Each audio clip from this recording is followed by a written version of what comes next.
Welcome, everybody, to the Snapped podcast. My name is Tyler Kluver, and let's consider this a personal audio journal of mine.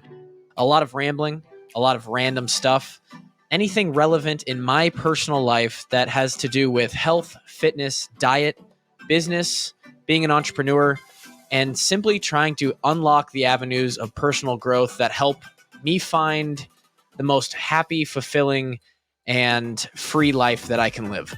I hope that you guys can take something away from the show and maybe find some entertainment in it as well. Thank you so much for listening, and let's get to it.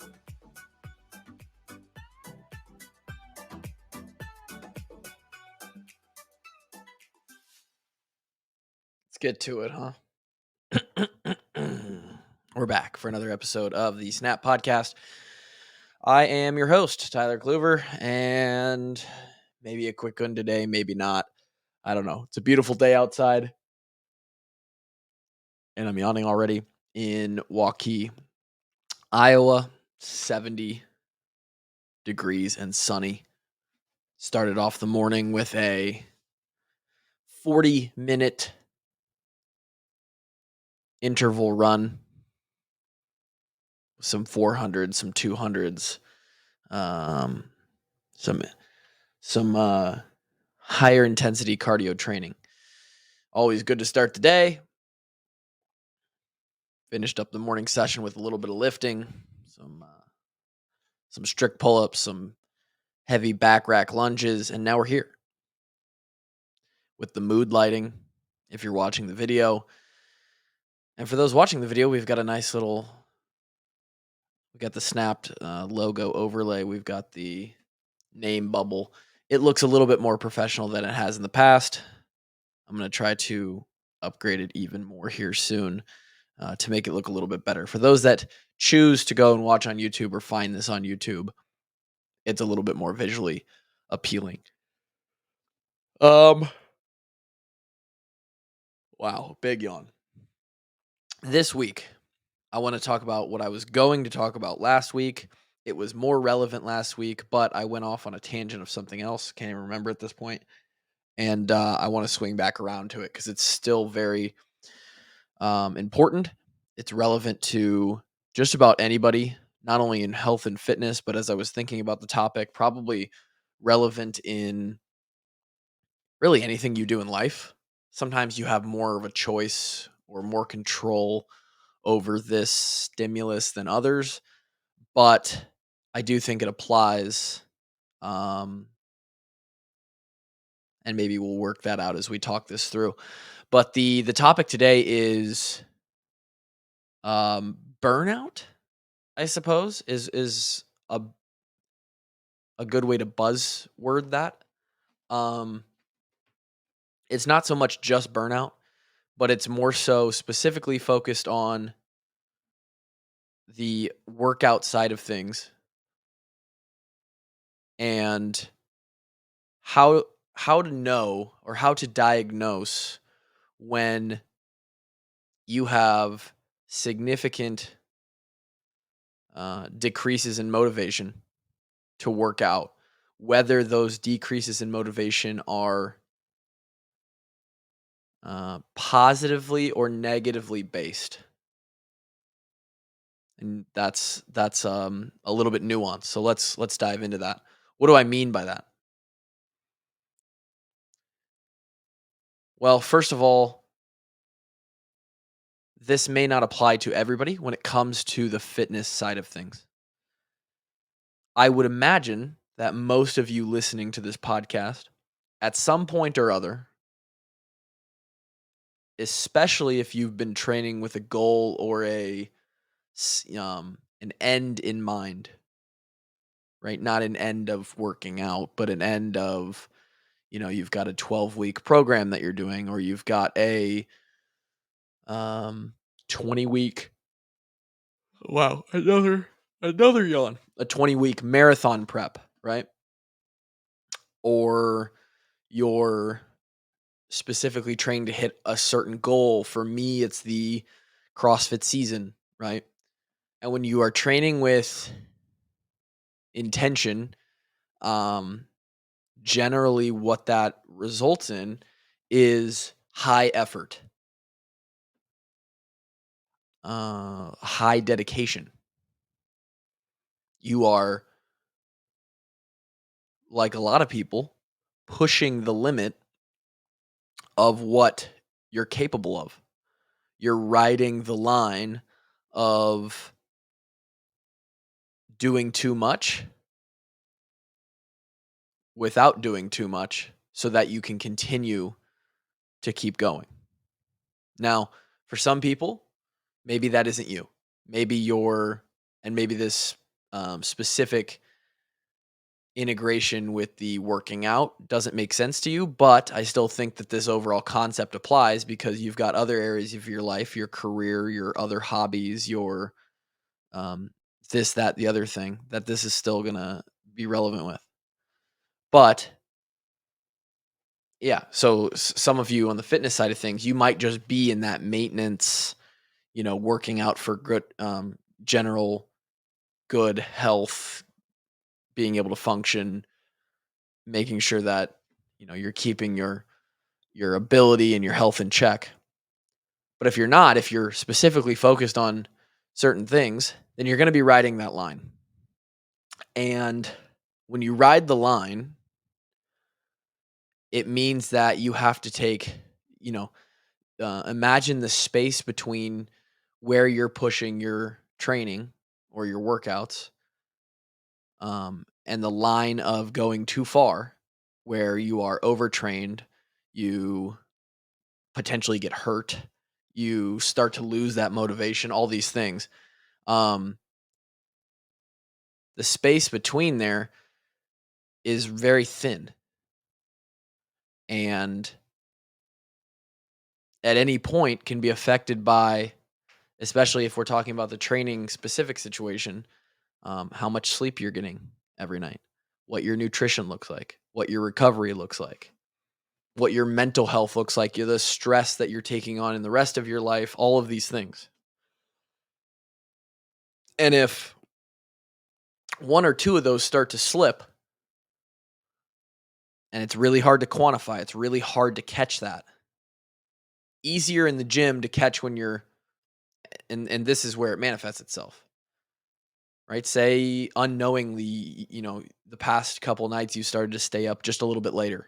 And the past couple days your diet's gotten a little bit looser.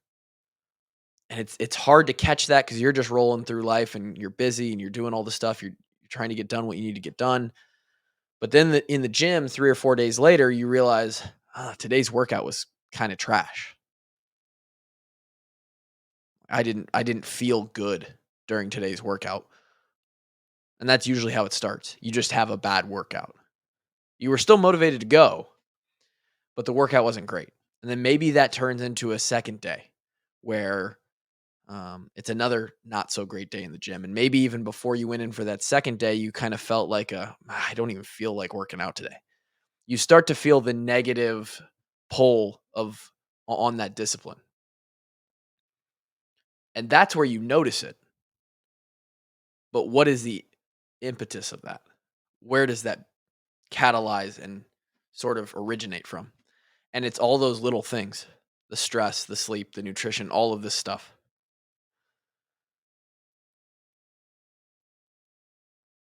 And I'm not doing a great job of staying on track here, but the question that I'm posing essentially to you is okay, so you've run into one of those days where, or maybe it's one of those weeks, maybe you've been stuck in this sort of state for multiple days in a row. And this is where I was, going back about 10 days, a week and a half ago now, maybe 2 weeks. You got to find a way out of that, for one. But you also need to realize, is this because of me not doing other things that's making it hard to stay motivated and be at that top level, really ride that line? Or is this just simply me going too far with the training itself? Because that's what it can feel like.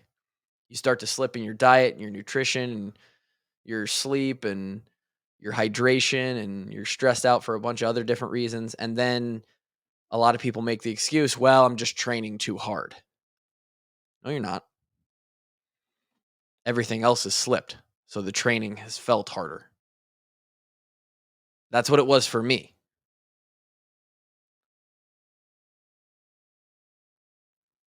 And in that case, in either case, you have to decide if a rest day, taking some time off, stepping back a little bit, maybe dialing down the intensity, you have to decide if that's right for you. But it's really, really important to be able to diagnose why it's happening, because then that informs how you react and behave moving forward.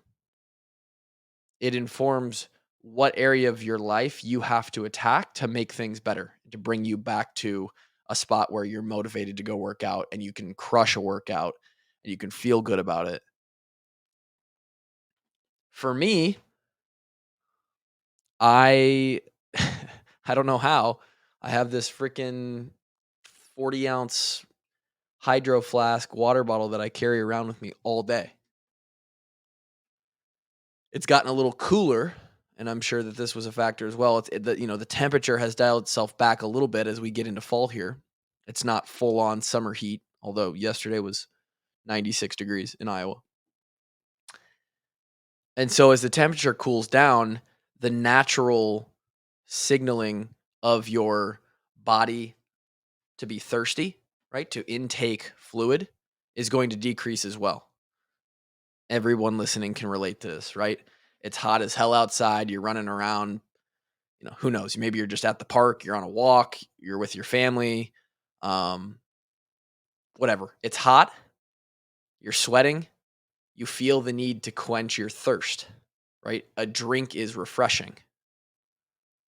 Maybe you're working out specifically, and you're like, oh my, I know me when I'm working out and I'm just dripping sweat in the summer, I can go through almost a quarter gallon to a half gallon of water in a workout by itself, like in an hour, 90-minute span. But in the winter, as we get closer here, give us 3-4 months when it's December, January, there's snow on the ground outside. And I'm doing that same 60 to 90 minutes, potentially even more intense. I know that I'm not going to be as thirsty. I'm not going to sweat as much. My body is not going to tell me by itself organically that I need to intake more water. It's not going to be completely absent, but it's not going to be like it is when it's the summer. And somehow, all of that to say, somehow, as the temperature decreased over the past couple weeks, I just sort of subconsciously didn't realize that I was not drinking nearly as much water as I was previously, as I normally do. And after 2 weeks, I looked back and I was like, yeah, I don't know if I've had a full gallon of water on any of the days the past couple weeks. And I was feeling like shit. I mean, there was a good week where I personally, this is where the topic of this podcast comes from. I was stuck in this mode of I can't get a good workout. All my training days have been shitty. I haven't felt great. I've been putting in the time, right? 2 hours, 3 hours a day still like I do. But I was coming off of every day feeling like I wasn't getting better. Like nothing was really, I was just putting in time and wasting my time. The hydration was the big one, but everything else was a little bit lackluster as well. Sleep hadn't been perfect. Wasn't bad, but it wasn't perfect. I hadn't been stretching nearly as much as I should have. Some of the reason these things were slipping as well were because work-wise, the football season started. Football season starts. I now have an increased workload because of the other podcasts that I do. Right? So I'm worried about other things. And I let things slip. Right? Not the end of the world. My discipline is still concrete. I will still fight myself and show up and train regardless of how little I want to do it. And I'm very fortunate for that. Again, that was built into me when I was at Iowa. We didn't have a fucking choice. Like, we got weights in the morning. It doesn't matter if you want to be there or not. You have to be there. So I am fortunate, lucky enough to now, as an adult at 28 years old, where I only answer to myself, really. No one gives a shit if I don't wake up and do my morning training session. Nobody does. It's going to affect nobody but me. But I still had that discipline, regardless of how little I wanted to get up some of those mornings, 2 weeks ago. Like, all right, well, here we go. We gotta grit this out. And eventually I identified it as, oh, the extracurriculars, let's call them that, the extras. I haven't been on my shit with the extras. And it's now affecting the primary, which is the training. So I have to fix that. I have to drink more water. I have to stretch more. I have to make sure my sleeps are. I got to take inventory of all of the important things. I just went through all that protocol in 3 episodes of the last 5 or 6 episodes, and I have to take inventory of where I'm at and be honest with myself of where I'm performing on each of those categories, and then get better. And what do you know? I did that. I'm feeling good. I've hit 3 training days in a row that have felt, well, 2.5. I still have a training session after this podcast today, but Monday, Tuesday, Wednesday of this week have felt pretty electric. I'm feeling good. The other side of that is, are you just overtraining? Do you need to take a step back because you're actually going too far in the gym? Everything else is correct. You're sleeping like you should. You're eating like you should. Your water levels, hydration's all good. Your stress is managed, right? At least to the extent that you should be able to knock out training just fine. However, you're pushing so hard in the gym or so hard with whatever you're trying to go after that you're burning yourself out that way.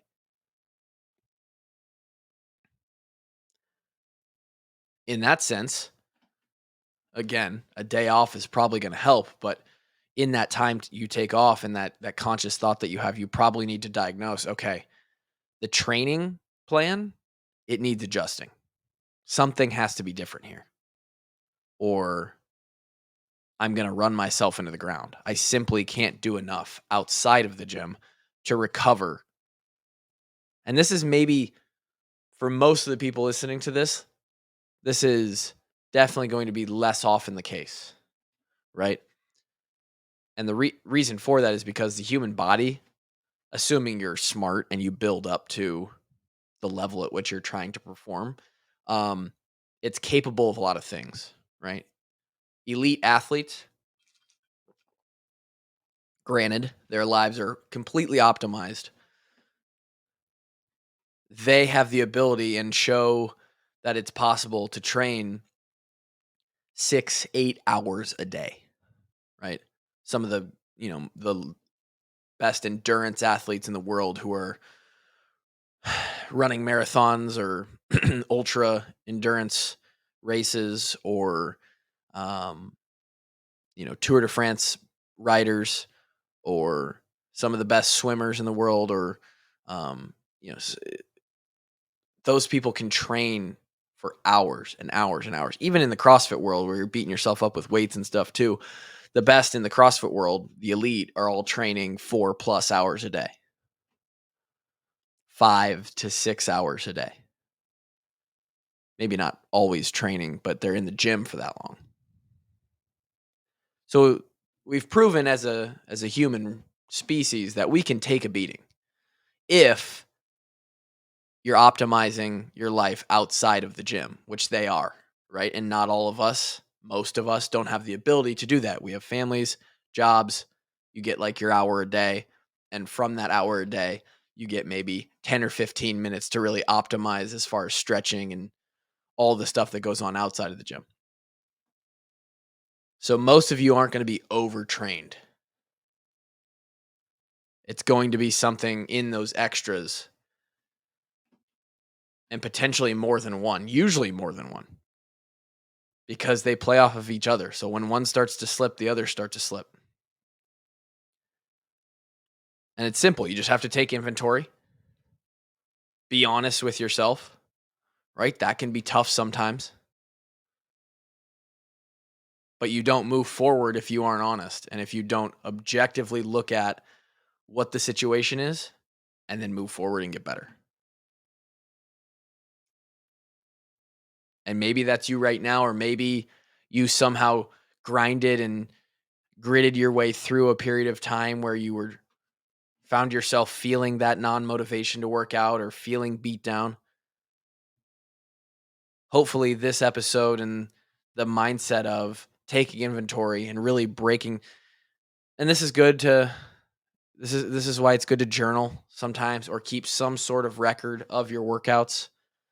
You have to process it somehow and realize that if you don't process it, if you just let it sit and fester and continue to be the way it is, you're either going to hurt yourself or grind yourself to a spot where you do start not showing up, or you quit because it's too much. So don't let yourself get to that place. It takes work like anything else, but don't let yourself get to that place. Hope that made sense. I still have a list of running topics for this podcast where I think I can talk pretty much forever. Eventually, we'll come back around to topics we've hit, but we are quickly nearing. By the end of this year, we'll have hit 100 and gone past 100 episodes on this podcast. Kind of crazy. It was funny. The fact that I do this podcast solo, right? Obviously, for anyone that listens week in, week out, there's no guests. It's just me. It's just Tyler. And this creative outlet, right? The audio journal that I'm kind of putting out there to the world has forced me, in a way, it's been a project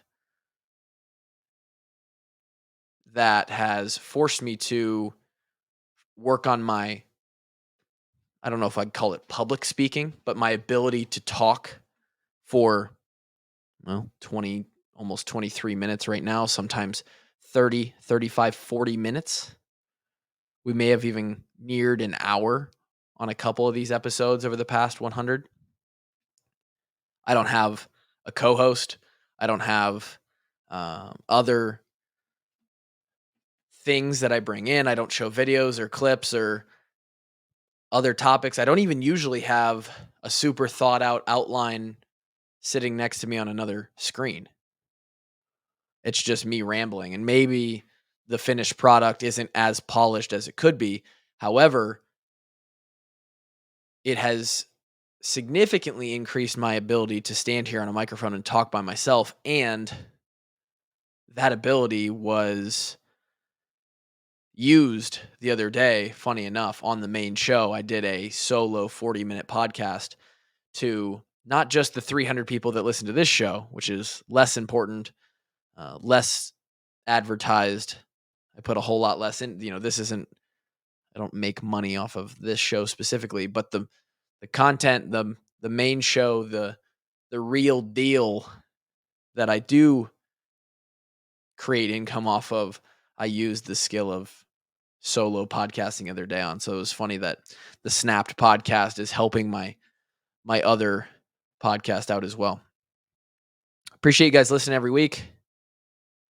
Hopefully I say this every week. Hopefully you learned something or you were entertained by some tidbit of these 24, 25 minutes. Like I said, I've got plenty to talk about and ramble on about and ponder, and we will continue to do that every Wednesday or Thursday. It's another thing I've been not as disciplined on, but once a week here, wherever you find your podcast, wherever you listen to me on. I appreciate you being here. We will talk next week. Peace.